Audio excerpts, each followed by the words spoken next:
지금부터는 화폐의 시간 가치에 관련된 문제를 풀겠습니다. 돈이라는 것은 시간이 가면은 값어치가 있다. 이게 시간 가치 이야기고, 그 시간 가치가 이자율로 나타나죠.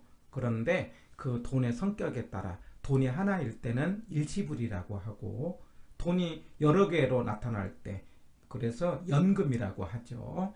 그래서 그 하나인 것을 나중으로 계산할 때는 일시불의 내가 이렇게 이야기하고, 하나인 것을 현재로 계산할 때는 일시불의 현가 이렇게 이야기를 하죠. 그 다음에 금액이 여러 개 있는 거, 그럴 때는 연금이라고 하고, 연금 그러면 연속된 금액이다 이거죠. 그 여러 개 있는 것을 나중으로 계산할 때는 연금의 내가로 계산하고, 그걸 현재로 할 때는 연금의 현가로 하는 거죠. 그 다음에 또 하나, 대출 받아서 갚을 때 원리금 균등 이걸 계산하는 것을 저당상수라고 하고, 저당 이러면 대출 이렇게 해가지고 갚아가는 돈 저당상수고, 나중에 뭐냐면 목돈을 만들기 위해서 적금을 들어가는 것을 감채 기금계수 이렇게 이야기합니다. 감채 그러면 부채를 감하기 위해서 기금을 마련했다 이 말이죠. 빚이라는 것은 나중에 갚지 않습니까? 그래서 나중에 목돈을 만드는 것은 감채, 대출받아서 목돈을 대출받고 쪼개서 갚을 때는 저당, 이렇게 해서 6개 관련된 용어의 문제입니다. 그래서 32번을 풀면서 이 용어를 정리를 한번 해보는 겁니다. 자, 1번, 주택 마련을 위해서 은행으로부터 원리금 균등 분할 상환 방식으로 구입 자금을 대출한 가구가 매월 상환할 금액을 산정할 때는 저당상수다. 예. 항상 지문에 저당이라는 말이 나오면 대출이다 기억하고, 대출이라는 말 관련해서 문제를 푸는 거죠. 그때 대출이 원리금 균등이에요. 원리금 균등, 원금 균등이 아니고요. 원리금 균등 해서 이거 맞는 말입니다. 예. 그리고 매월 상환할 금액을 우리는 부채 서비스액 이렇게 이야기를 하는 거죠. 1번은 맞는 거. 2번, 현재 5억인 주택이 매년 5%씩 가격 상승이 있다고 할 때 이거는 일시불의 미래가치를 사용하여 10년 후의 가격을 산정할 수 있다. 우리가 이 말을 찾을 때는 금액이 하나냐 여러 개냐를 찾는데, 여기서 핵심은 5억이에요. 5억이라는 건 금액이 하나잖아요. 하나일 때는 일시불로 이제 말을 바꾸는 거죠. 그 다음에 후라는 말이 나오면은 내가가 되는 겁니다. 그래서 현재 5억이 10년 후의 금액을 계산할 때는 일시불의 미래가치 계수, 미래가치를 내가 계수 이렇게 말하는 거죠. 그래서 2번이 맞는 말인데, 여기서 주의를 유할 것은 매년 5% 바로 이 지문이에요. 여기서 매년 5%는요 지문에 매년 5% 이렇게 나올 때가 있고요. 만약에 매년 한 50만원 이렇게 하자고요. 50만, 말하자면 금액이 나올 때 매년 다음에 퍼센트가 나오면 이거는 복리계산을 말하는 거예요. 예, 복리라는 건 이자가 불어나는 걸 말하는 거죠. 그런데 매년 다음에 금액이 나올 때는 이거는 연금을 말하는 거죠.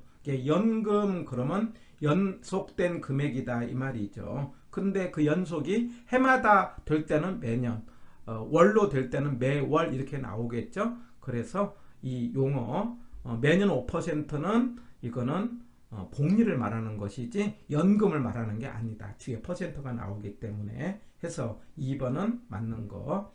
3번, 정년퇴직자가 매월 연금 형태로 받는 퇴직금을 일정 기간 적립한 후에 달성된 금액을 산정할 때는 뭐라고 했어요? 여기서 매월 연금이니까 이거 연금 아닙니까? 그리고 후가 나왔잖아요. 이럴 때는 연금의 내가계수를 쓰는 거죠. 해서 맞는 말입니다. 다시요. 매월, 매년 다음에 금액이 나올 때는 연금이 되고, 후니까 내가 해가지고 3번은 맞는 지문. 4번, 10년 후에 1억이 될 것으로 예상되는 토지의 현재 가치를 계산할 때는 일시불의 현재 가치를 한다. 자, 여기서 핵심은 1억 원이라는 돈이죠. 1억 원이라는 돈은 하나니까 일시불이죠. 그것을 현재로 계산하는 거니까 일시불의 현가계수다 해서 맞는 말이죠. 예, 그 다음에 5번. 연금의 미래가치는 저당상수의 역수다. 자, 이게 틀렸네요. 항상 역수라는 것은 숫자의 역수는 분자분모를 바꾸는 거죠. 만약에 2분의 1의 역수는 1분의 2가 되는 겁니다. 그래서 역수는 곱해서 1이 되는 것을 역수라고 생각을 합니다. 항상 우리가 말로 할 때 곱해서 1이 된다 그러면 역수관계를 말하는 거예요. 분자분모를 바꾸는데 우리가 연금의 미래가치는요, 감채기금계수가 역수가 되고 저당상수는 연금의 현가계수입니다. 그래서 말로 연금 현가는 저당상수, 감내, 감채기금계수는 연금의 내가, 현저 감내 이렇게 연상을 해가지고 역수관계 꼭 기억하고 대단히 중요합니다. 바로 이거 중요해서 체크 포인트로 한 번 더 점검을 해보는 겁니다.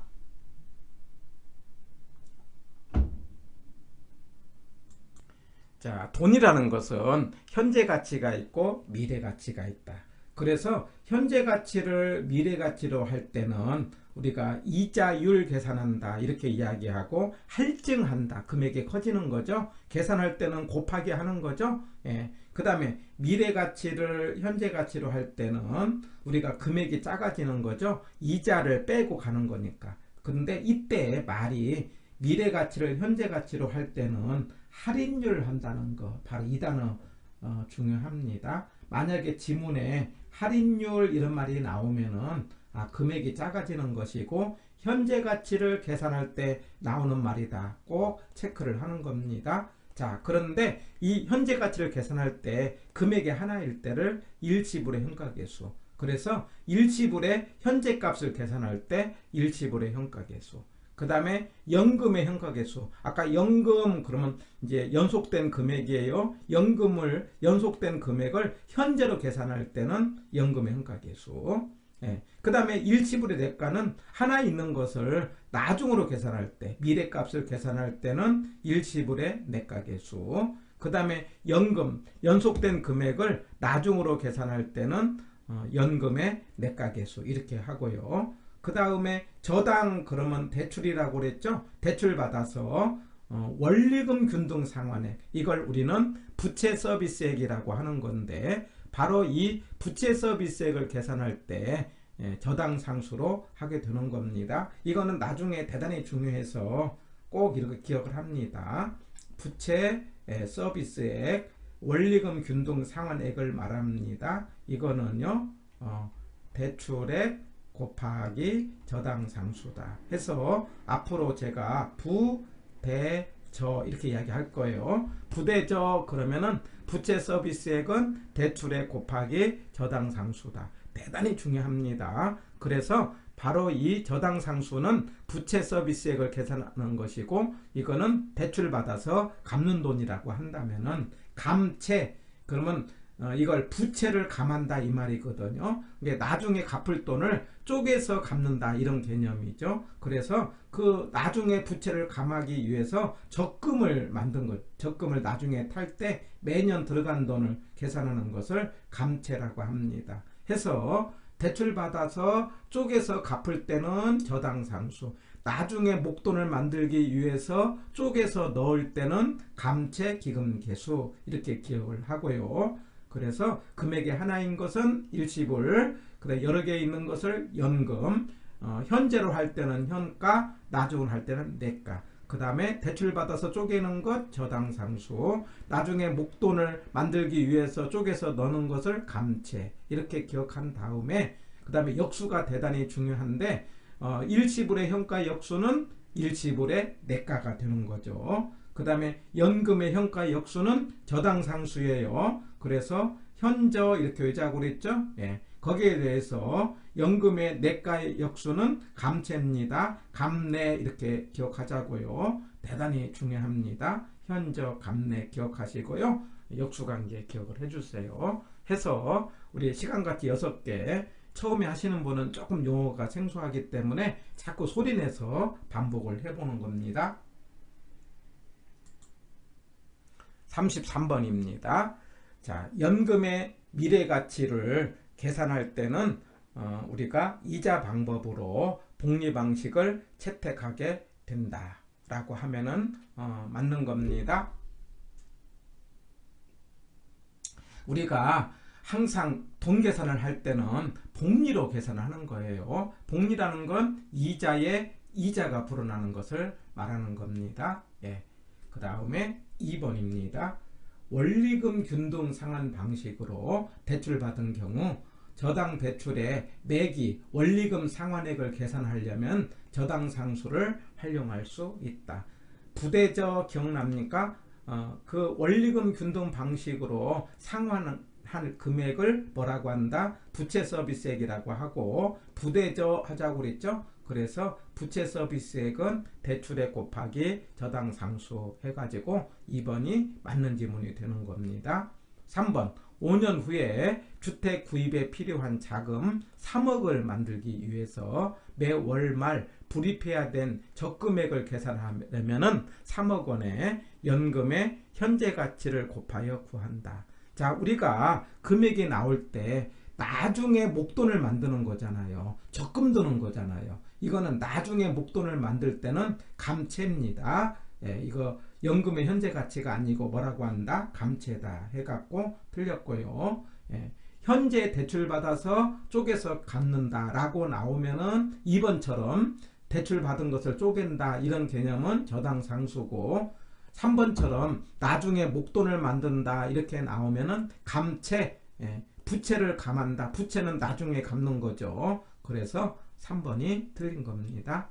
그 다음에 4번 매월 말 50만원씩 매월 매년 하고 금액이 나오면은 연금이죠. 예, 연금이에요. 예, 그리고 이걸 현재로 이제 계산한다 했어요. 그러면 연금의 현가로 계산하는 거죠. 매월 말 50만원씩 들어올 것을 이제 현재 가치를 계산한다. 그러면 연금의 현가인데 연금의 현가로 곱하기를 하는 거지만 이거 역수로도 할 수 있죠. 근데 연금의 현가 역수는 저당상수죠. 현저 이렇게 외자고 있어요. 그래서 저당상수를 활용할 수 있다. 그럼 맞는 거죠. 그 다음에 5번 상환비율과 잔금비율을 합하면 1이 된다. 자, 여기서 상환비율 그러면 우리가 갚은 비율이죠. 만약에 대출받아서 2분의 1을 갚았다. 그럼 반절 갚은 거죠. 그러면 잔금 비율은 남은 비율이에요. 그럼 반절 2분의 1 남았죠? 두 개를 합치면 얼마가 됩니까? 1 이렇게 되잖아요. 그래서 상환 비율에다가 잔금 비율을 합치면 1이 된다. 그럼 맞는 거죠. 여기서 1이라는 것은 전체를 말하는 겁니다. 해가지고 우리가 갚은 비율과 잔금 비율을 합하면 1이 된다. 이렇게 이야기를 하고요. 나중에 이제 계산 문제로 나오게 되는데 잔금 비율은요. 연금의 현가로 계산합니다. 잔금 비율은 뭘로 계산한다? 연금의 현가인데 연금 현가의 전체 기간에다가 위에는 연금의 현가의 남은 기간이에요.